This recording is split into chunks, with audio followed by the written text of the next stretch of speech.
Welcome, Lev Ha'ir, heart of the city, and welcome especially people from far and wide, all across Philadelphia, in New Jersey, in California, and in Pakistan. That's who I see in this circle. And welcome any guests and friends we have here. Always glad to invite people into our learning spaces here.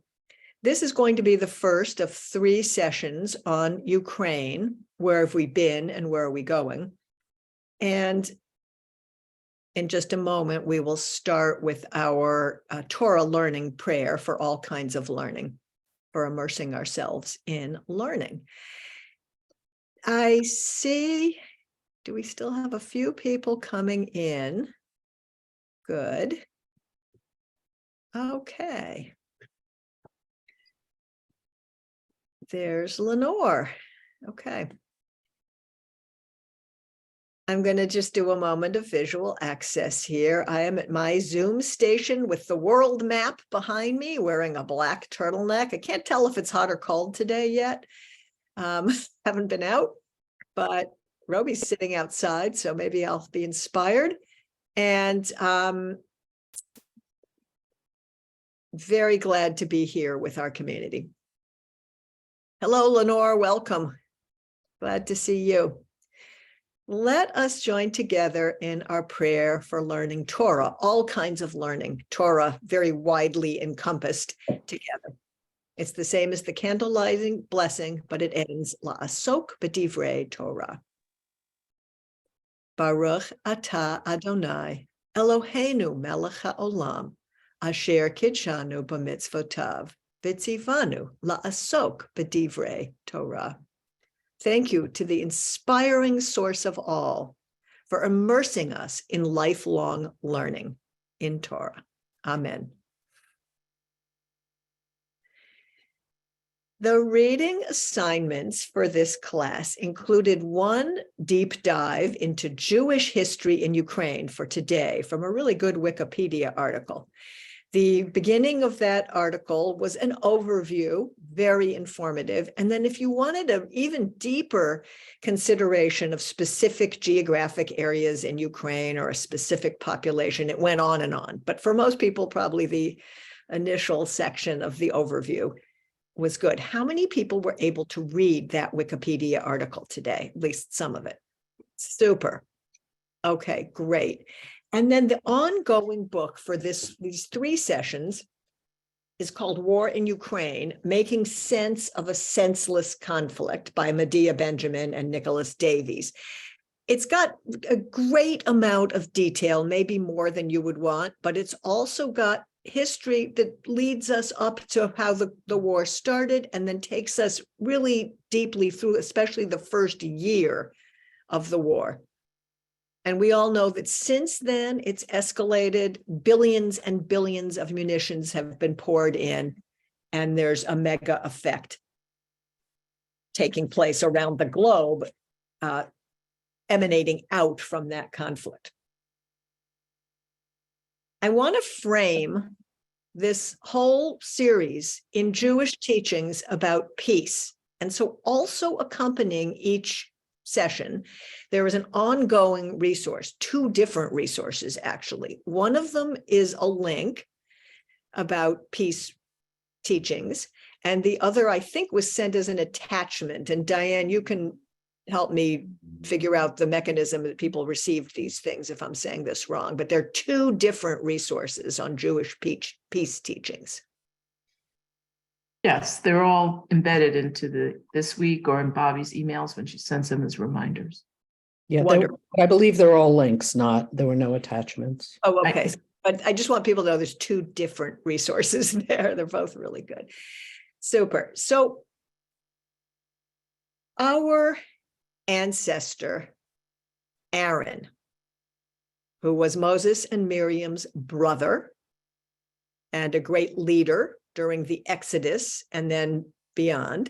His descendants are the temple workers. Back in those days, they was considered to be the model of a Jewish peace leader. And it was said Aaron was a man of peace and a pursuer of peace. So I want to start in framing our series on a war with Jewish values about peace. What is the difference between being a person of peace and being a pursuer of peace? I'm opening this up to anybody who would, I'll take like 3 comments. What do you think is the difference between being a person of peace? Why would it say Aaron was both a person of peace and a pursuer of peace? And that's why he's the model in Jewish tradition of a peace seeker.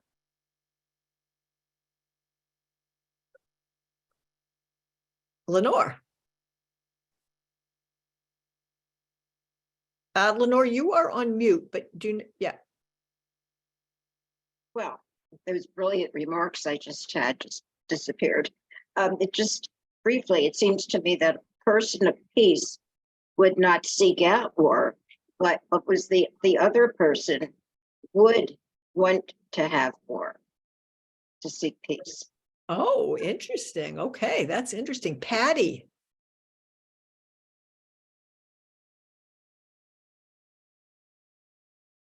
Patty, you can unmute. Yeah,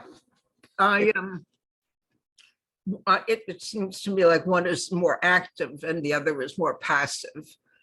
Then the seeker of peace would be more active in pursuing it.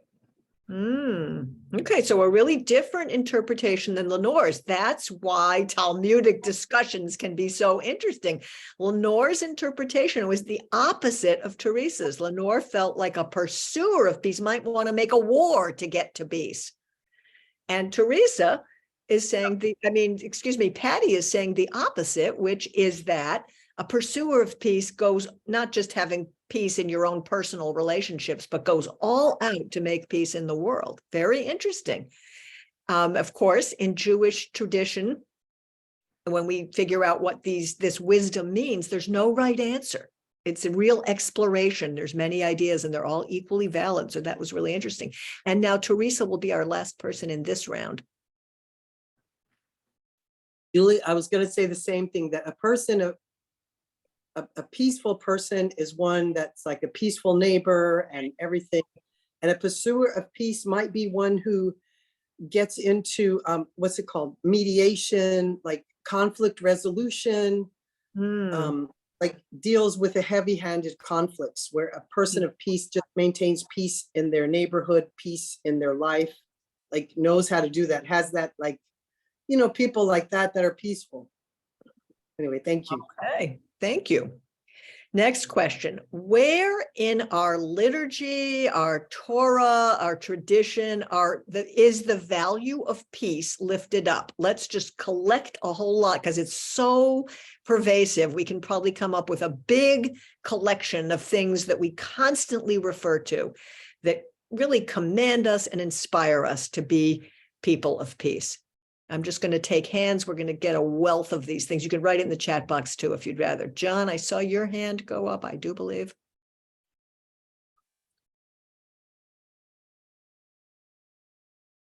You had to be clear about the motives of peace seekers, and from the consideration that what if one side's the aggressor? I mean, Okay, but John, right now what I'm looking for is places in our tradition, either our prayers or our Torah or our teachings, that the value of peace is lifted up. It's way more complicated than just Zoom. We've got the value, we're there. But okay, so I'm seeing, okay, Ed's saying the prophets, yes. And specifically, we've got things like swords into plowshares, right? We've got quotes like that. We've got Oseh Shalom Bimromav, Hu Ya'aseh Shalom. You're absolutely right, Diane. It's like maker of peace in the high places, help us make peace here on earth. Every single, that is the last sentences of the Kaddish. So pretty much every single service, that's what we aspire to. Every single time we pray, we are saying, help us make peace here on earth. Where else do we have the value of shalom? Bobby. I don't know where in the liturgy this comes from, but Lo Yisagoy. Yeah, lo yisagoi. Everybody remembers these Hebrew snatches. That's why we repeat them so much, is to really make them mantras that live within us. So, right, lo yisagoi el goy cherev, v'yilmadu od milchama. Don't make more war. Settle down under your vine and fig tree, and don't make war no more. That's that one. Everyone neath their vine and fig tree shall live in peace. Right. Who else? We'll collect one more. Oh, Teresa read, okay, today, David lost God's favor because he had shed too much blood. And we say Shabbat Shalom. May Shabbat be a time of peace. Anybody have one last one? There's so many references, just minute by minute in our prayers and in our Torah. Of course, there's also other things that are violent. Judaism's complicated, but the value is for peace, not for war. Okay, so we're framing our talk about Ukraine by the Jewish imperative to be people of peace. Of course, we got to figure out what that actually means. But so I want to move now into a baseline here in this community of, what is your take on this war in Ukraine? We're hearing about it, reading about it every single day in the news still, even though attention has diminished from when it first began. And billions of dollars are being poured into munitions, and people are being killed and maimed every single day. We know it's a dire situation. How is this landing with you personally in just a couple sentences? What's our baseline in this community of where we are with this?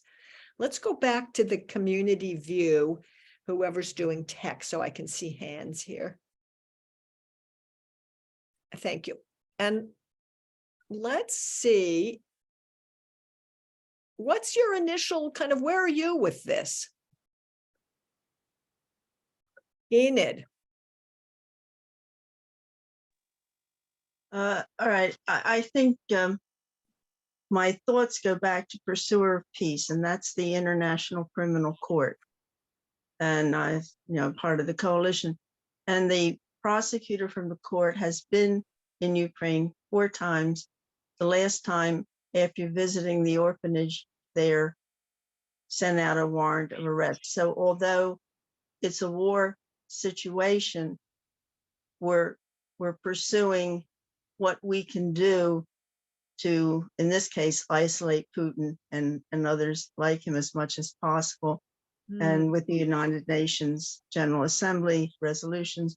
So there are things that are being done in the midst of a horrendous war. And I would like, just so we don't forget, that these kinds of situations are happening in many places, whether it's Ethiopia or Syria, Sudan, and so that we no longer can allow them to happen with impunity. And that's basically, it's like the Jewish thing, justice shall you pursue.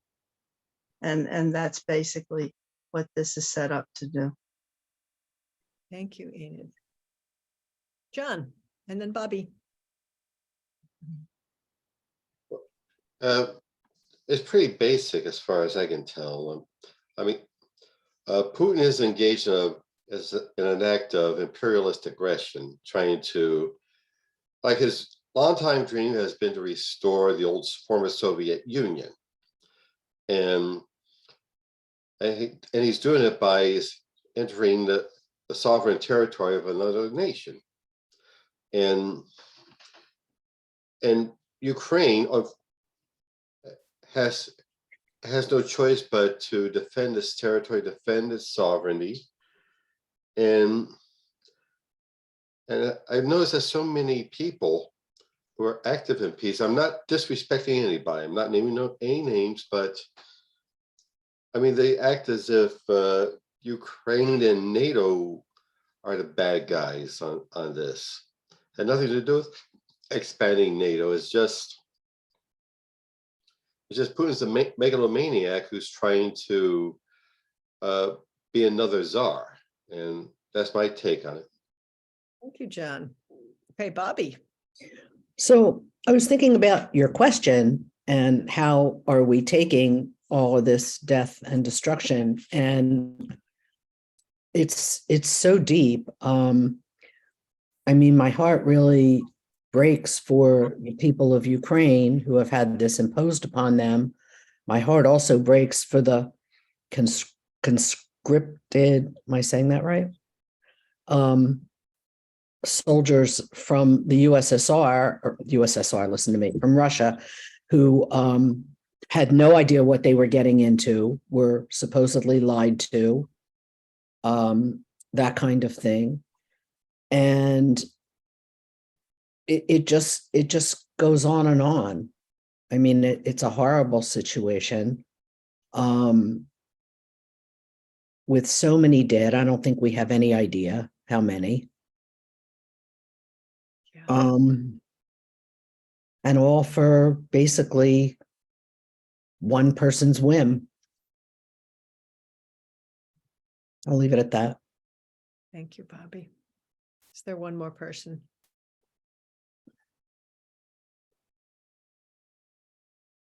Okay. Well, we do know that this is a war of aggression, that Putin chose to initiate this war of aggression, and that it's having huge, devastating ripple effects as the world becomes hungry. It disrupts supply chains, obviously the loss of life and of limb. But another thing about this war is that it is preventing the world from joining together to address climate crisis, which is probably the biggest existential threat to humanity right now, from nuclear disarmament and that clock that tells us how close we are to nuclear destruction has been moved up so that we're 100 seconds from midnight now. And this prevents the world from cooperating on nuclear disarmament. If anything, it threatens nuclear war. They say the difference between tactical and strategic nuclear war. Tactical is on the battlefield, but I mean, does that sound right? Like, can the nuclear war stay on a battlefield? And also it prevents the world from addressing the other major issues like starvation in Africa and other conflicts and crises around the world. So we know that Putin made a choice. It's a war of aggression. And you can hear in what people just said as the baseline in this community, a strong anti-Putin judgment and really outrage at that aggression that Putin did in fact enact. And at the same time that all of that is true, I want through these 3 classes to widen our lens on what we're looking at here and to listen to some of the voices that we usually don't hear about till afterwards, like when there's a Pentagon paper release after the fact, or, we read the memoirs decades later. We find out less of the spin that's going out and more. So I want to start by sharing from these independent journalists whose book was assigned. They're actually quoting this, and it's from a leading American intellectual many of you have encountered before, Dr. Noam Chomsky, who we also have some other assigned things from. And this is what he says. With some political will and compromises on both sides, the tragedy of war in Ukraine was entirely preventable. That's what the authors say. And instead, as Noam Chomsky put it, and this is the quote, we saw criminality and stupidity on the Kremlin side, severe provocation on the US side. Now we have to ask, it's kind of an interesting thing that how can I say this? The Jewish mainstream community has kind of fallen into the Cold War, lock, step, and barrel kind of mainstream media take that we're in the Cold War, Russia's evil, We got to do anything we can. And meanwhile, the United States' own top military leaders are saying there is no military way out of this fight. No one's going to win it. It's not it can go on and on for 20 years, like some recent wars have done, and it's not militarily going to be winnable. And it's going to be very devastating, and it's going to cost billions of dollars and global attention that could have been addressed to other things. But there is not a military solution. The only solution is through the negotiating table. So then what comes up is, but you can't negotiate with Putin. But guess what, folks? When you negotiate, that's who the leader is on the Russian side. You got to go through the table with Putin at the table. Voiceover is wrong. Russia. Okay, I did it. That's all you needed? Are we good here? So if our top military leaders are saying the only way to end this war is through the negotiating table, and yet we're still pouring weapons into that area and disrupting the energy economy of every place, and et cetera, what's going on? Why isn't there a peace movement in the United States? There isn't a peace movement right now. The United States has been kind of, in a way, mobilized back into the Cold War here.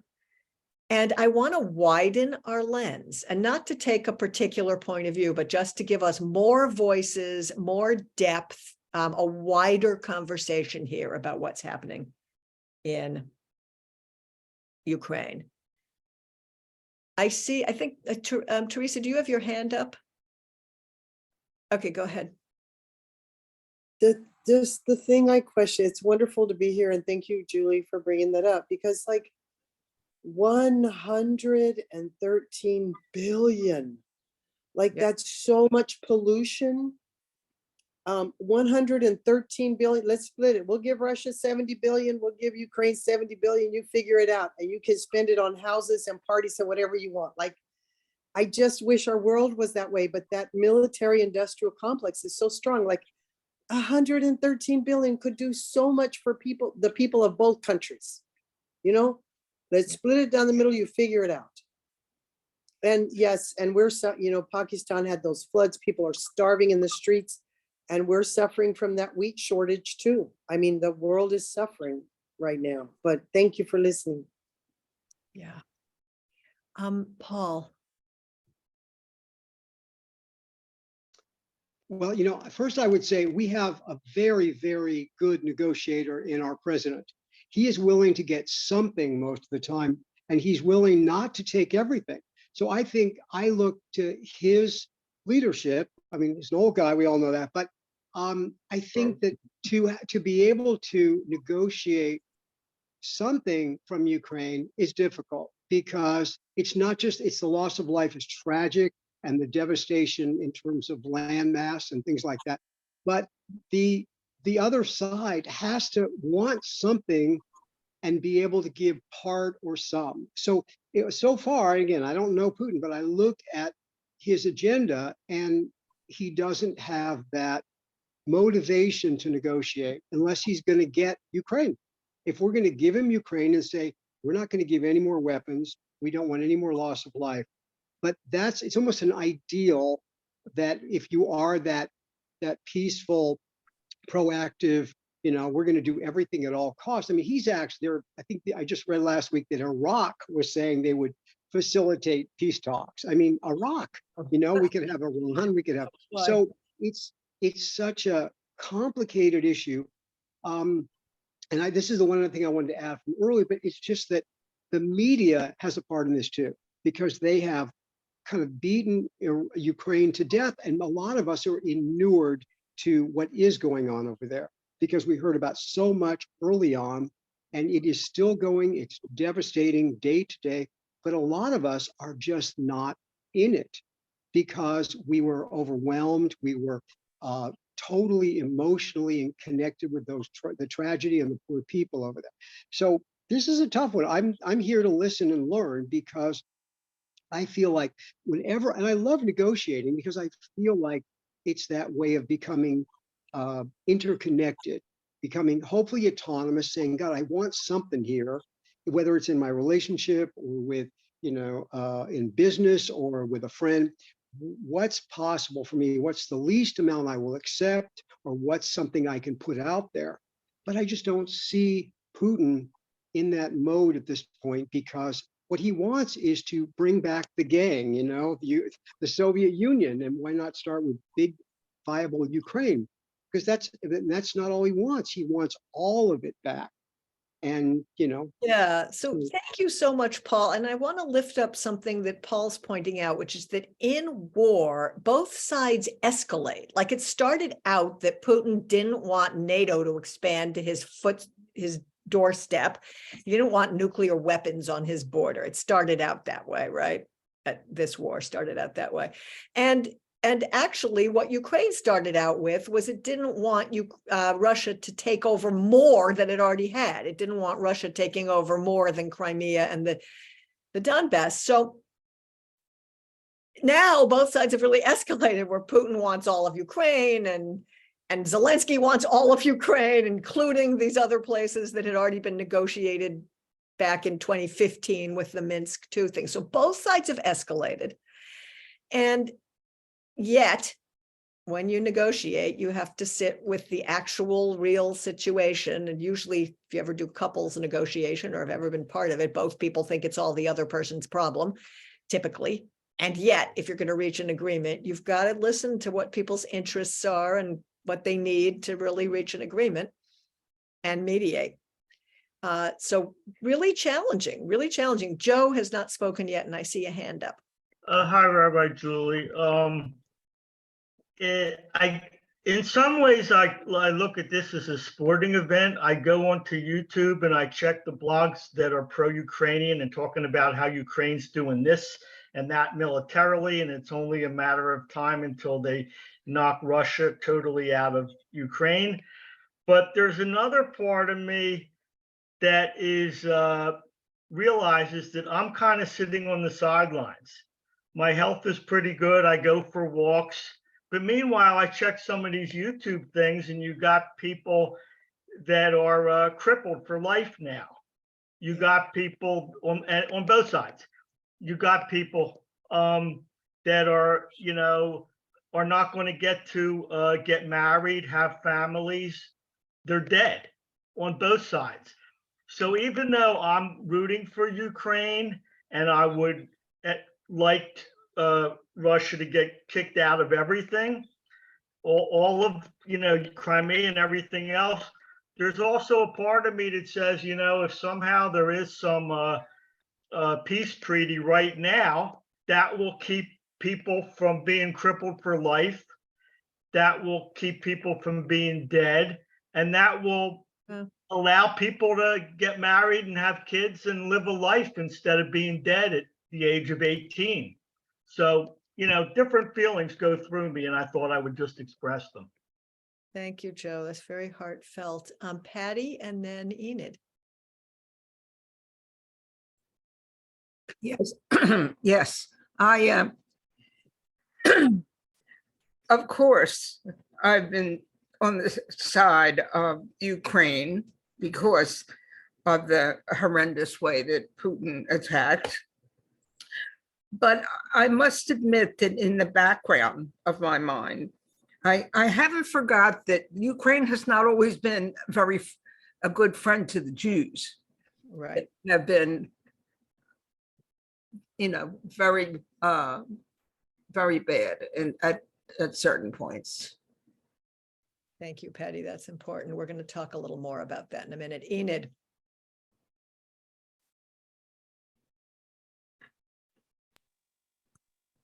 There's so many sides to this. What is peace? I think maybe that's something we have to look at. I mean, for example, taking away from where Ukraine for a moment, suppose a country came in here and took a couple states from the United States. That's invading our country. That's doing something. How would we feel? First. Secondly of all, knowing the history of the Second World War, and I really think we have to go there. We know, we think we know, or feel we know Putin's objective. And if he were to be given the Donbass, I mean, that probably would be the negotiated part, which he already has Crimea. Knowing the mentality as we perceive it, would that stop him? Would that give open China to go in and take Taiwan? So we really have to look at what does negotiation mean totally in our world. And that's really my big concern. Certainly, peace is an objective, and yes, we are part of a military industrial complex since the Second World War. I don't think we've ever gotten out of it. It's big money. So there's a lot to look at, and maybe money, power, all these issues have to be thought about. And so I don't know if negotiations at this point would solve anything. It didn't stop Hitler, and I don't know if it would stop someone like Putin or a Napoleon.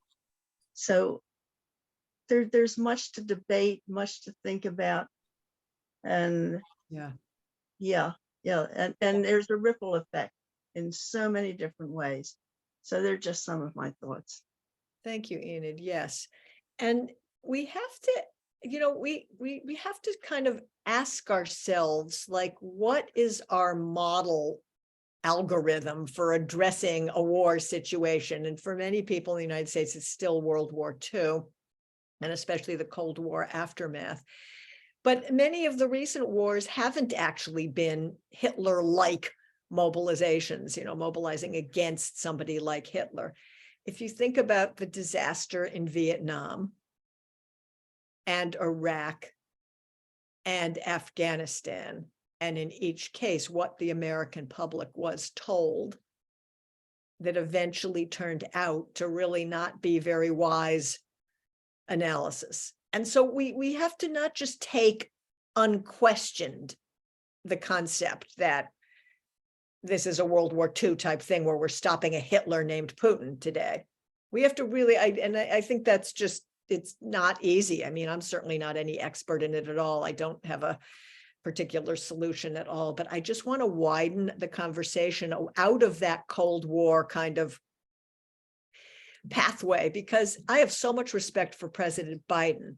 And yet all of his advisors, or, the majority of his advisors were the Cold War builders. I mean, they were people who led us through Vietnam and Iraq and Afghanistan in a context of Cold War. So we just have to take it with a grain of salt, and also listen to some independent journalists who are doing their own reviews, and not just to the spin coming out of the United States government.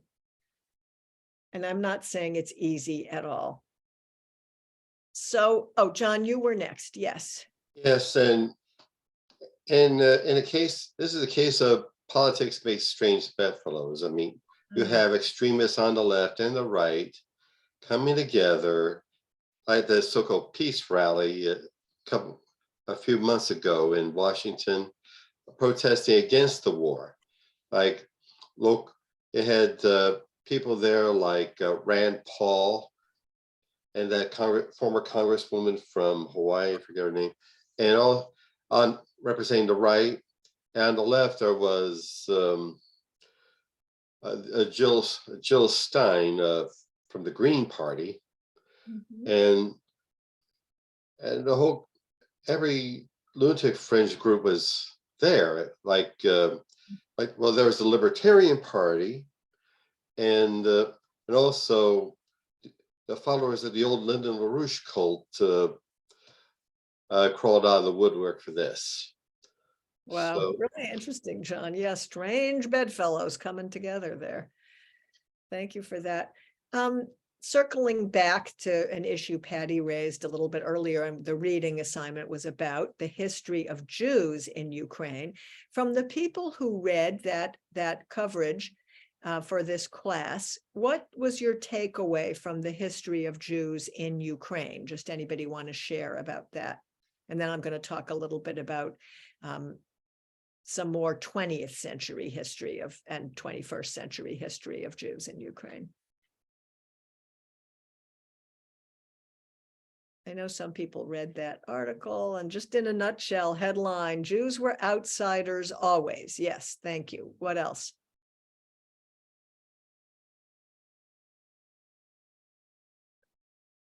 I will add in, periodically violence against Jews would flare up. And remember when we had our anti-Semitism series, we were tracking that violence against Jews flares up at times of insecurity and transition, when people are unsettled and there's big social change happening.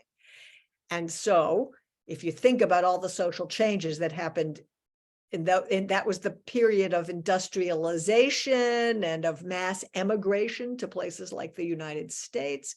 There was tons of change. People also were migrating from rural areas to the cities in that same period. Tons of disruption, insecurity, transition. Also technologically, if you think about what changes people went through in that time period that was covered.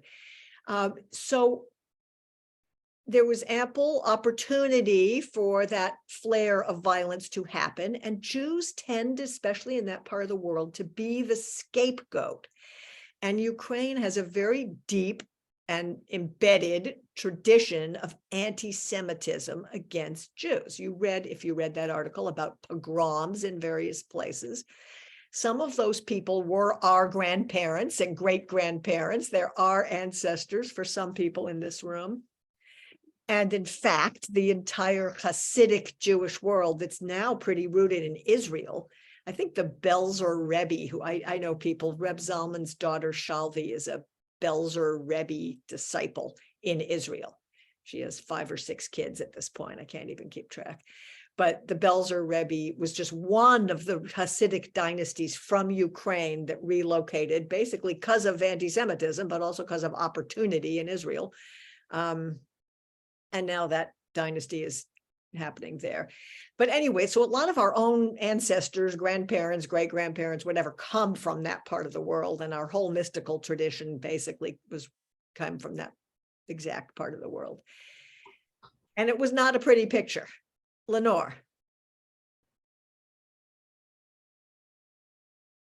Well, I have to say that I never realized that the Cossacks were not under the flag of the Russian army. It wasn't the military at all. It was a private club, let's say, a private group who would go into the villages. I mean, all this time I'm thinking, the Cossacks, the pogroms and everything. I mean, it was something I learned. Interesting. Mhm. Yeah.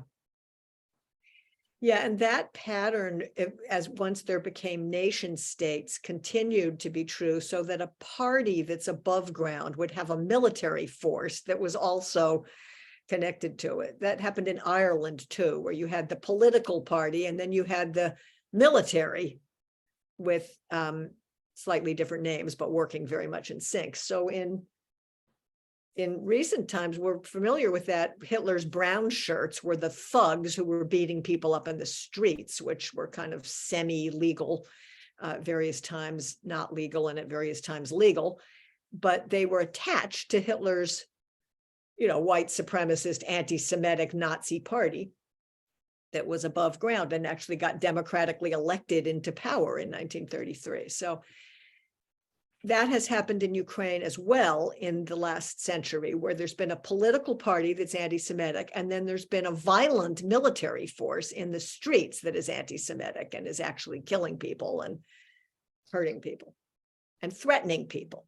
Enid. Yeah, I was surprised at how large and far-reaching the Pale of Settlement was. I had no no idea about that. And then it was also interesting what Jews were given special privileges. Those that sewed military uniforms or worked with the military, were tailors and others. And if you had a certain amount of money, how you could sort of make your way out of that, and how nations, well, they weren't even nations, but things changed, whether it was you're part of Poland, whether you're part of the Austro-Hungarian Empire, whether you're part of the Russian, or when the Ottomans were in there somewhere.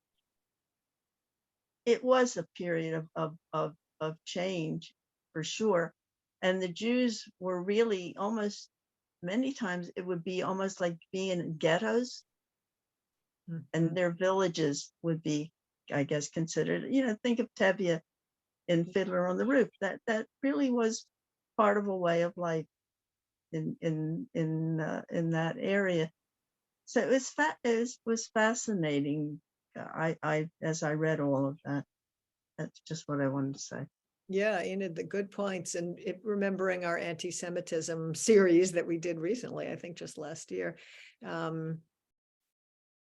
that Jews were never the most privileged people in the society. We were not the rulers, but we also weren't the peasants at the very bottom. We were that middle class that could sometimes buy safety and privilege, could cozy up by being the people who made the military uniforms or who lent money to the powers that were, but also could be attacked at times of the need to divert attention from the ruling class. So we remember Jews in the middle, and we can see that playing out in Ukraine as well. The Jews buying privilege to stay safe, basically, for every good reason, but not really actually being safe. Anybody else who read the article want to comment on the anti-Semitism history in that part of the world? So yeah, Jews were outsiders, Jews were vulnerable, Jews were never at the absolute top or bottom, but were used as a scapegoat to let off steam repeatedly. A very vicious history of anti-Semitism in Ukraine. And, we know that the Soviet Union and Russia have their own history of anti-Semitism, but I also want to root this analysis in a different piece of that history, which is that Russia's main, which was the Soviet Union and then Russia's kind of main commitment in the world was against fascism in the last century. I mean, 21 million Russians, Soviet Union members, died fighting Hitler. And it was really because of the Soviet Union that our side was able to defeat Hitler. So the Soviet Union won that war. 21 million Russians. Unbelievable. And at that time in the world, the big division was between communism, democracy, and fascism. And democracy and communism joined together to defeat fascism. And so Russia, on a political level, even though it had its own history of anti-Semitism in the Soviet years and the Russian years, hated Nazism. Like the single biggest threat to anything. Like those people still have family members who died in World War II. It's like a very living legacy in Russia today, fighting Nazism. And so there is something genuinely abhorrent to the Russian mind to know that there are pro-Nazi groups in Ukraine. That is not just trying to influence people. That's like deeply rooted from Russia's own history of fighting Nazism, fighting Hitler, fighting fascism. So I just want us to remember that. And as I move into this Ukrainian history of anti-Semitism and pro-Nazism, which is actually very strong in recent times, like the last 100 years, the 20th century and 21st century in Ukraine. For anybody who read the book or is reading the War in Ukraine book, this is discussed in more depth there, but there is a party called the Svoboda. I don't really know how you speak Ukrainian, so I have no idea if I'm pronouncing any of this right. Does anybody here speak Ukrainian? Maria? I haven't spoken it for decades, but it's svoboda, means truth. Oh my, you are awesome. You once were fluent in Ukrainian? Yes. Oh, Maria, wow, you're going to be my go-to person. Svoboda? Svoboda. Oh, Svoboda. Svoboda. They actually have a Ukrainian newspaper, but they used to. It was called the Svoboda. Wow. Published here in Philadelphia, I think. Is Used to that be. right? Okay, well, that is an extreme right anti-Semitic party Terrible. in Not Ukraine. the newspaper. Not, I don't know about the newspaper, but the party is extremely anti-Semitic and it's on the extreme right. And it's connected to, in World War II, what was called the Ukrainian Insurgent Army, which is one of the, that was like the underground military force of the right-wing party, like we just talked about. But in recent times, the current iteration of that is called Right Sector, which is the military force connected to that right-wing party. And they go out in the streets and, you know, they have riots against Jewish establishments and Jewish people. They periodically kill people. And they have been surprisingly strong in the voting booths. Like there are some places in Ukraine where Svoboda can win 30% of the vote. So there is still a very serious strain of anti-Semitism in Ukraine, organized anti-Semitism, not just individual feelings of I don't like Jews, but an organized political party, organized military force there. That's very alive and well now. Now, Ukraine has every interest to suppress that right now. Why, do you think? John?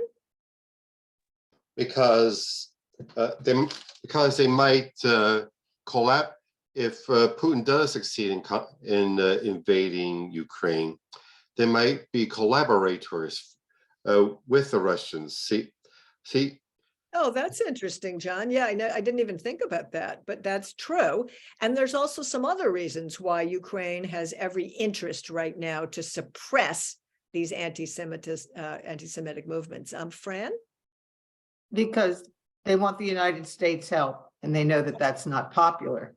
Right. They want the West's help, right? Yeah. The United States and Europe. Right. And that would be like, you know, if Ukraine's looking anti-Semitic, that is like a no for that's right. Ed. Yeah, because fighting Nazism is a part of Putin's mythology for invading Ukraine in the first place. Yeah. So it would just feed that. And so that is either totally true or totally not true or somewhere in between that Putin even cares about that. But right, Ukrainian leaders certainly don't want to bolster that. And Paul, and then Patty. Oh, and then Teresa. Diane just said it. Zelensky's a Jew and they love Zelensky a lot for the most part. He's their leader. So the last thing you really want to do is push anti-Semitism and I think not only Zelensky, but I think another high official is Jewish as well, maybe the prime minister or something. So it would not look good if your fearless leaders are being, you know, you can't wait to knock them down and put them down. So. Thank you, Paul. Who did I say was next? Patty and then Teresa? Yeah, well, I was going to say the same thing Paul said about we shouldn't forget that their president is Jewish. Yeah. We'll talk about that in a sec. Enid, were you? I can't even remember my order here. Enid, were you next? Okay, John, you have a hand up, or Teresa was next and then John. Okay, yes, and you have to remember that Putin has been supporting neo-fascist far-right parties all through Europe and the United States. And also Putin himself, as part of his, as part of developing his regime, he's taken on the trappings of traditional pre-revolutionary Russia. Like he conducts himself like he's the Tsar, as I've said, and he's brought back such institutions of Tsardom as the Cossacks and the Orthodox Church. And they were the two pillars of a pre-revolutionary Russia. He's promoting them. Thank you, John. And Teresa. I was just going to piggyback on what Fran was saying, but also like those groups of Nazis in Ukraine were killing Russians in the Donbass before Russia attacked. Those Nazis were very violent, and there is some talk, I don't know if it's substantiated, that Zelensky himself is scared of these people. And just as an aside, she's not here, but Karen Zeit's daughter went to Ukraine, and she said she felt the most anti-Semitism when she was in Ukraine. Like she felt it more than any other place she had been, and her daughter is well traveled. But thank you for listening. Thank you for that. Yeah, so let's make note that Zelensky himself is Jewish, and what a cool guy, folks. I mean, he came from improv theater. He's like he's just an incredible leader. You got to have your heart go out to this individual human being. It doesn't mean, every analysis we read is correct about Ukraine, but as an individual, isn't he pretty impressive as a leader? Yeah, he's pretty cool, right? He's clearly brave, and he's good at messaging and good at leading, like rallying people to the cause. So anybody want to comment? I mean, he is Jewish, yes.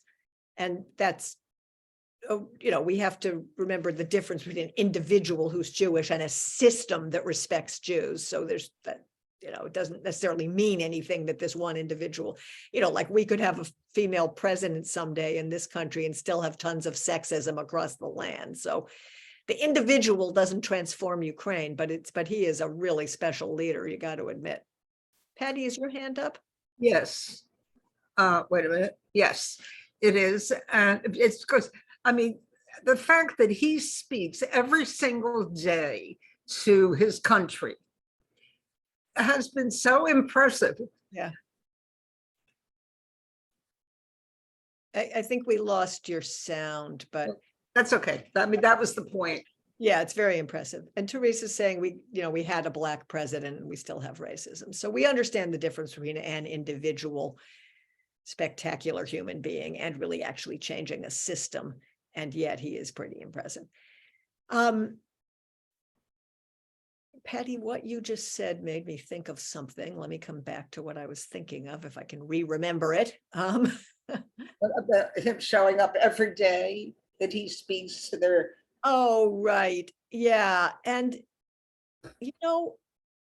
everybody in a war is situated with different interests, right? So what he wants for his people is as much as possible of the most, kind of cutting edge military, this, that, the other. He wanted the United States to create a no-fly zone, which is basically time for nuclear war with Russia. Like, he is situated in a certain place, and he's doing exactly what he should be doing, advocating for what he needs to win this war. Not that he can win the war, but he's calling for what he thinks he needs, and he's an amazing leader. But the United States is situated differently. And for a while, the United States was saying, nothing for Ukraine without Ukraine. It's a big slogan from the disability rights movement, that you basically listen to the impacted people to create the solutions. And the United States then realized that Zelensky and their folks were escalating the vision of what they could win because of very early military success. But overall, they're not situated to beat Russia. Russia has an extremely deep bench of people they can constrict and just keep feeding into it. And Ukraine doesn't. And, militarily, Ukraine cannot beat Russia. And that's been established by pretty much everybody, including this latest leak that came out, all the papers that we just read that were leaked inappropriately or appropriately, whatever, by the young airman that's in the news so much right now. So we know, Ukraine can't win, but what Zelensky is advocating for is the cutting edge, latest, massive amounts of weapons, because that's his job. That's what he's supposed to do where he's situated.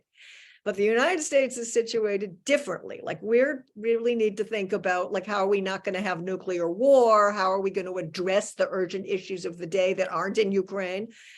And the United States needs to lead with a perspective on what Zelensky wants, not just, so finally, about a year into the war, the United States realized our interests are not necessarily 100% aligned with anything Zelensky wants. In fact, it isn't going to work for Ukraine to get back every single inch of territory that Russia has ever,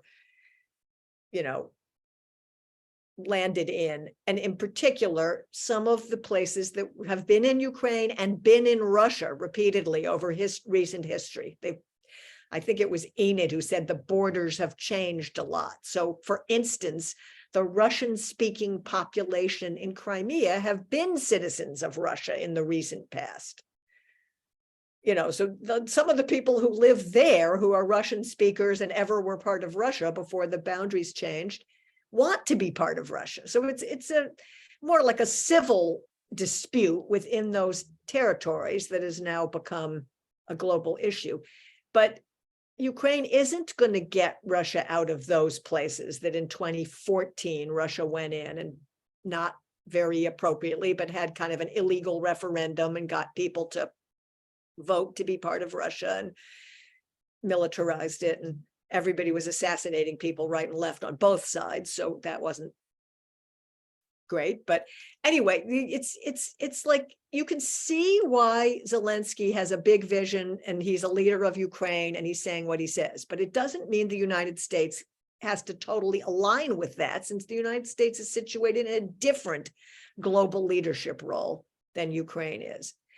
So the United States moved away from saying, Ukraine gets to decide and we'll just keep feeding the military means in. So the United States is not now 100% aligned with whatever Ukraine wants they're going to get. So that's, in my opinion, that's progress in the sense that I have huge respect and admiration for Zelensky, but also Biden has to have his own perspective from where he is leading.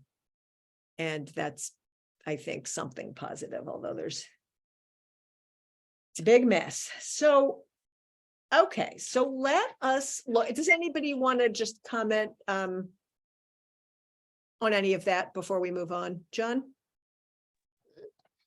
At the start of the war, you always heard that this big, huge Russian military apparatus is going to just swallow up a little Ukraine in 48 hours. But the war has shown the defects of the Russian military, like the corruption. That those troops couldn't get spare parts because they've been sold, stolen and sold on the illegal markets, and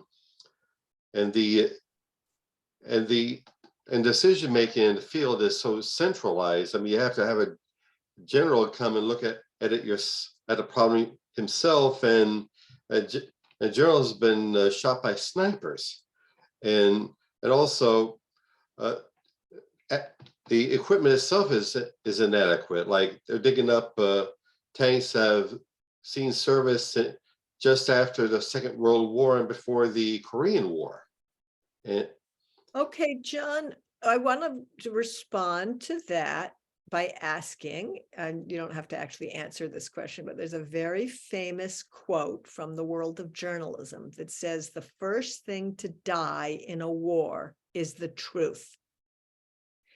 You have to remember, looking at the news, that media spin, the spin is part of military strategy. And you can't just take at face value what the powers that be are spinning out. So, we're in a war, basically a proxy war against Russia. Of course, we're going to say Russia's weak, this doesn't work. But if you actually look at the stuff that's being leaked by the military, it's, Russia actually is pretty well situated, if anything, to keep this war going indefinitely at huge cost to Ukraine. And, so just the first thing to die in a war is the truth. And we all know that spin is a very big part of military policy. So that's why we also need to look at some alternative sources. Remember Vietnam, folks. Remember Iraq. Remember Afghanistan. Right? It's not that we know what the solution is, but we certainly know not to take at face value the spin that's coming out from the mainstream centers of spin.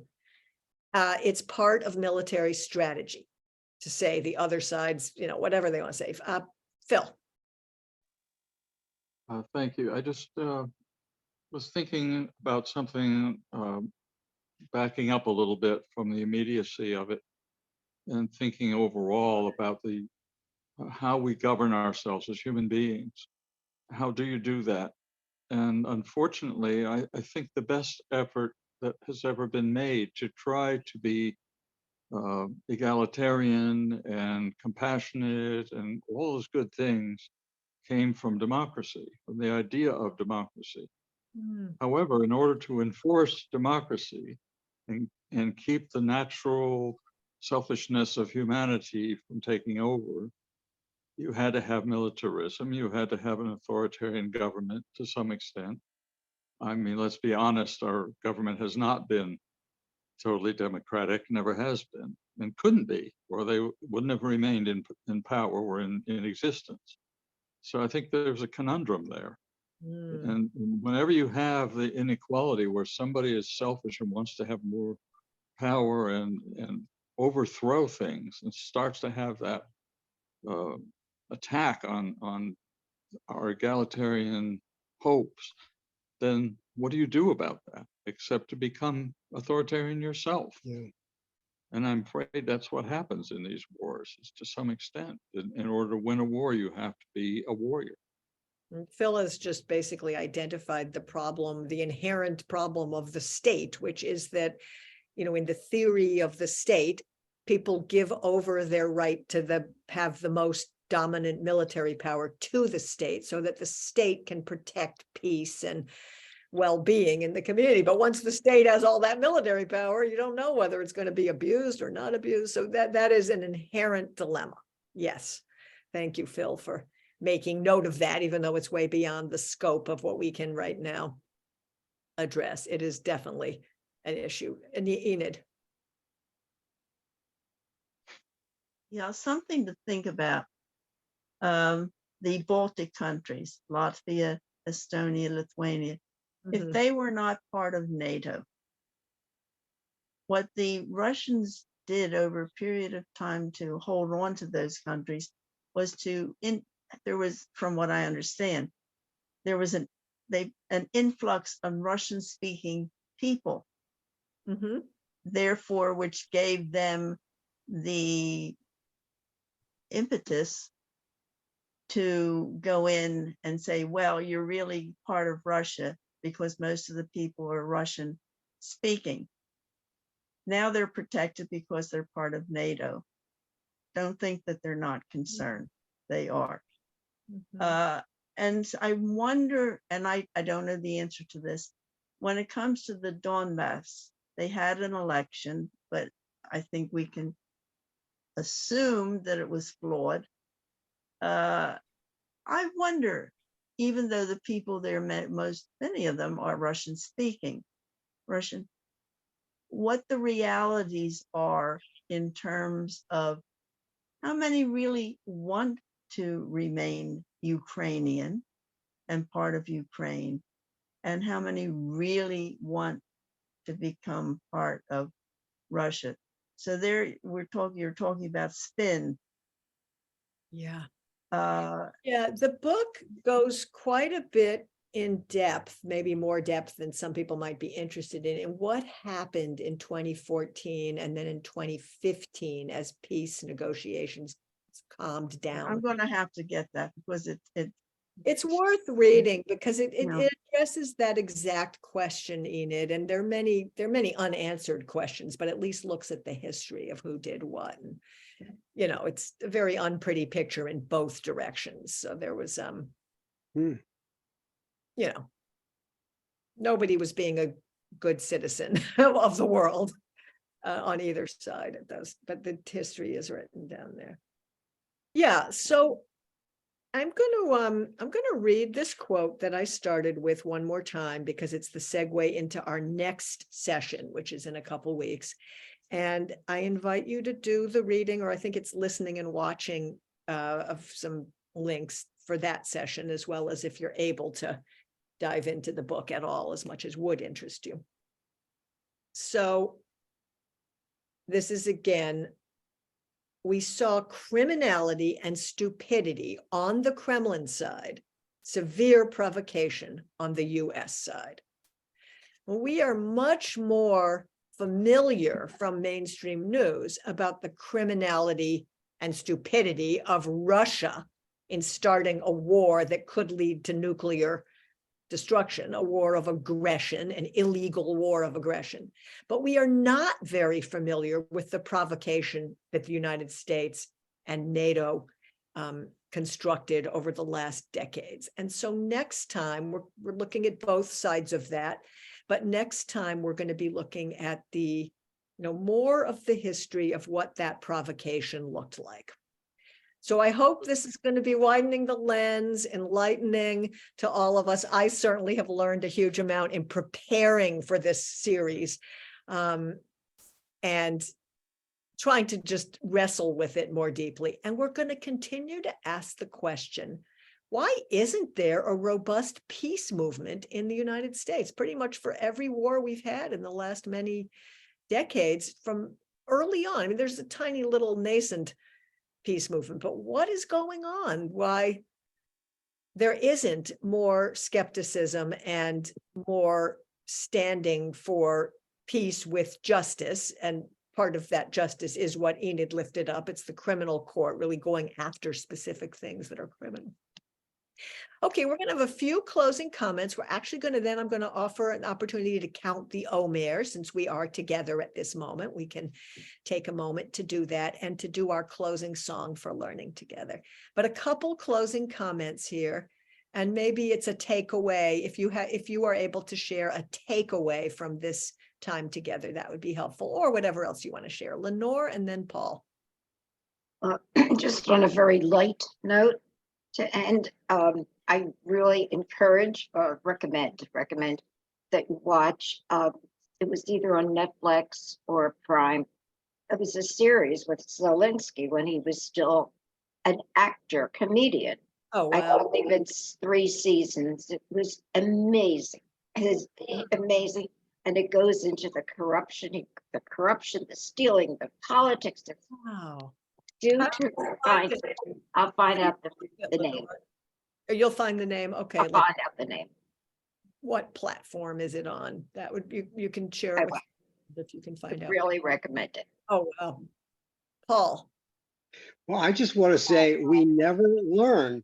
If you look at history and, the history of most regions, most countries, I mean, war devastates, it destroys, economies. And the other thing was, and I even look at Ukraine, how much time and energy, it's half of the countries are ruined now. It's going to take a long time to rebuild. You look at Russia, what we're hearing is that between sanctions and just the devastation of, I've heard, 75 to 100,000 minimum loss, but we'll never know.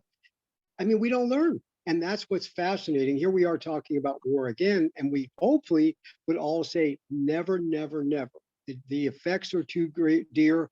The loss is too great. So we will never go to war. And we don't learn that. I think in a way it's men, I hate to say it, but we do not learn. And we hope we need to learn. Hopefully we could learn someday that war is never the answer or the policy. So that's just my little take.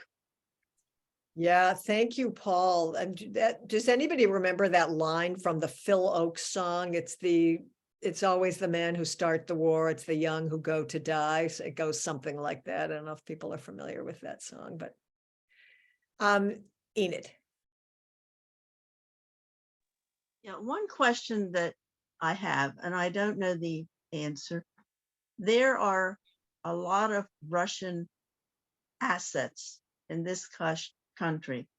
My understanding is they can be frozen or have been frozen. why, or have we not been told, or are they being used to help the financial burden that we have as a nation? Why is that money being used or not being used? Because we talk about sanctions and other things, but my understanding is that if they are frozen assets here, we can use them. So I don't- I'll just say very quickly, I just recently read a New York Times article about that question, and Russia has its assets spread very well across the world because it probably feared some moment like this when the United States could seize its assets. And I think they have something like $35 billion in the United States, and I don't know whether that can be seized or not be seized.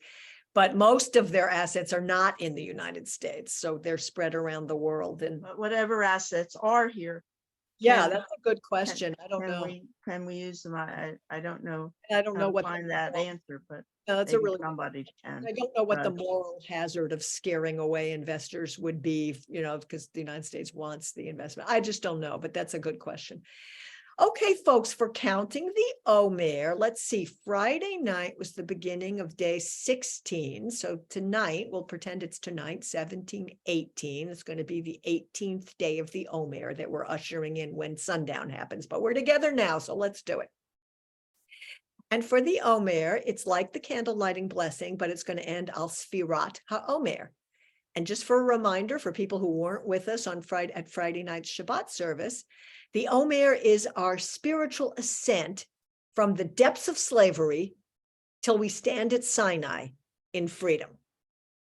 So it's a journey through 49 days, and the 50th day is Shavuot, where we climb the mountain, we get the Torah, and we become a community of the Jewish people. So it's traditional to stand, and if you'd like to stand, I'm going to stay here so the microphone will pick me up, but if you want to stand, Baruch atah Adonai Eloheinu melech haolam, asher kitshanu b'mitzvotav, v'tzivanu al sfirat haomer. Today is 2 weeks and 4 days into the Omer. It is the 18th day of the Omer when the sun goes down. Amen. And we will now close with our song for learning Torah together. You can stay on mute, but sing along. For our teachers and our students and the students of our students, we ask for peace and loving kindness, and let us say amen. We ask for peace and loving kindness, and let us say amen. We ask for peace and loving kindness, and let us say amen. Good to see everybody. Love to all. Thank you, Rabbi Julie. Thank you, everybody. Good It's to beautiful. Thank you. Bye. Everybody, bye. Bye-bye. Have a good day. Bye all. Bye.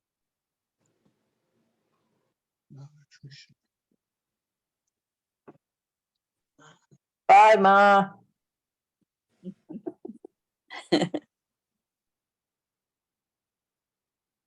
Diane, thank your mother again for a wonderful program.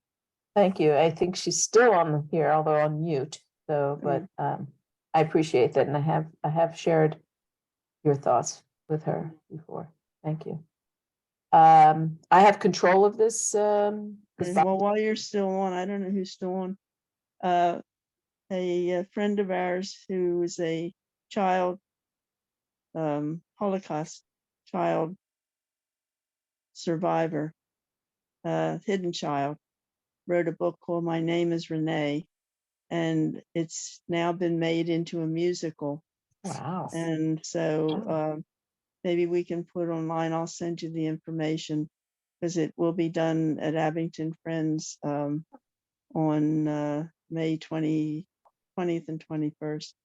Okay, so for Ellen who's listening but not, she's still on mute. Maybe I can unmute you, Mom. Here. Well, I can't. But anyway, Yeah. yeah, this is local, so it's a local theater. But did you say it's on the Kindertransport or it's on the Holocaust? No, she was a friend in France and she was hidden in a convent. Ah, I see. And Interesting. all. want to show you something here. This It's is upside down. Upside down. There you go. this is called The Survivor. I picked the wrong one. It's about the story of people who saved Jews at that time Right. in Ukraine. My mother's parents, I know the exact day that they were rounded up and thrown into this big hole. And they were in Rovne in Ukraine. And the reason I'm here today is because my mother was too proud. We were very poor and her parents wanted her to return to Europe and set my father up in business, and my mother was too proud. So that's why I'm here today, because my mother didn't return. Her two parents in their late 80s, her 3 sisters and their family, all rounded up and thrown into that horrible hole. Wow. So it's very hard for me to care for the people in Ukraine. Sure. Very hard. Sure. Yeah. Yeah.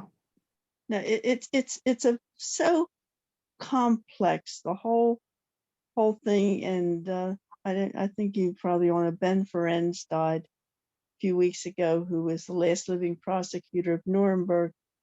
And his whole thing was peace, not war. And he prosecuted the largest group. But I mean, it's the just a program- different topic, and that's not Yeah, what we're talking Yeah, about. I think the program, we have ended it, Enid, and you all. Yeah, no, okay. I just But I wanted to have to mention- move on. So I have Okay. control, so I do need to close out this session if you don't mind. Okay. But I can send you information on the other, on the Hi, program. Ropey. Yeah. See you all. Bye, Myrna. Bye, Etta. Bye, Joanne. Bye, Mom. Thanks Bye. a lot. Bye, Yeah, everyone. right. Ciao. I'm closing Good out. program. Right. Bye-bye. Thanks. Bye, Etta. We're closing Bye. out. Bye. Bye. Holocaust, I have billions of Bye. Bye. Oh, hello. Etta, we're closing out now, dear. Okay. Yeah. All right. Bye-bye, everyone. Bye.